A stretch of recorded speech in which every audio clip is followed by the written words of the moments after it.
These are not your typical smash and grab thefts. These are highly organized crimes, and those behind the thefts have international ties, targeting stores all across the country, including here in Arkansas, costing you, the consumer, more at the checkout, draining businesses of billions, and even putting employees at risk.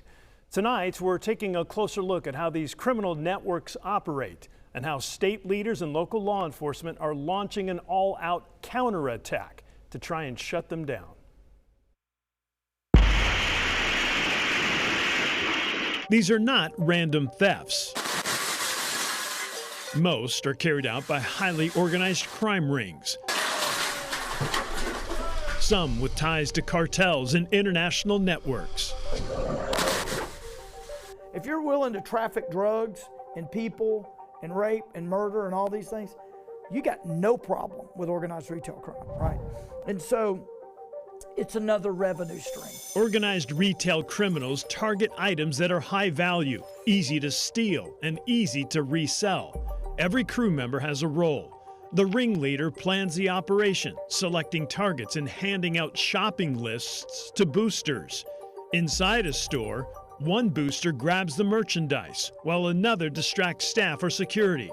And then once outside, the stolen goods are taken to a fencer.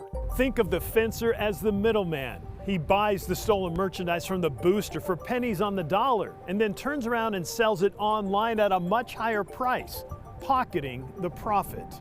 The impact to consumers is widespread and often hidden. It results in higher prices at checkout to offset stolen merchandise.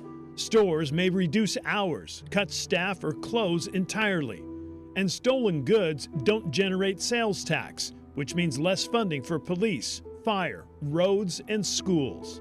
These are sophisticated individuals. Attorney General Tim Griffin says when he was lieutenant governor back in 2023, organized retail crime wasn't even on the radar. Now it's a top priority.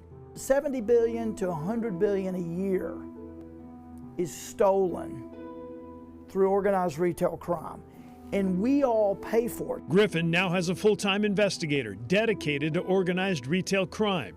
His office also part of a multi-state alliance with Louisiana, Mississippi, and Alabama to combat retail theft. If you're just focused in your state and you don't have relationships with other states, you're at a disadvantage. His statewide task force also works year-round with local law enforcement.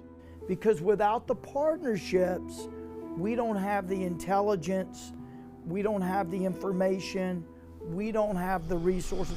Big box stores like Lowe's, Home Depot, and Target are common targets, making private sector partnerships critical. We operate on thin margins, and so anytime that you lose revenue or profit to theft, it's a real concern. Steve Good is the executive director of Arkansas Retailers.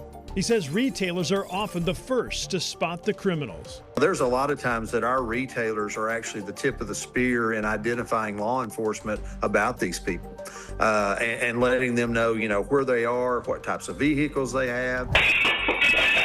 Organized retail crime is growing. But the Attorney General, with the backing of federal and local law enforcement, is launching a coordinated counterattack. We've gone from 0 to 100 on this. Hitting these crime rings from every direction. It's like in warfare. You need the air war, you need the ground attack, you need the sea, you need it all. And they say we've got eyes and ears all over the state. The fight, we've got videos in every one of these stores, is far from over. We're going to get you, and this is not going to be worth your time. Since Attorney General Tim Griffin took office back in 2023, 51 people have been arrested in connection to organized retail crime and more than $600,000 worth of stolen property recovered. Those numbers are expected to climb even more, thanks to two recently passed Arkansas laws targeting organized retail crime from nearly every angle. Act 321 allows police to add up repeat thefts across multiple stores, turning small thefts into felony charges. And Act 555 goes after the entire crime ring, including organizers and resellers, or fencers like I mentioned in the story, who profit from stolen goods. Now, together, these laws are designed to shut down theft networks and protect both you and me from higher prices.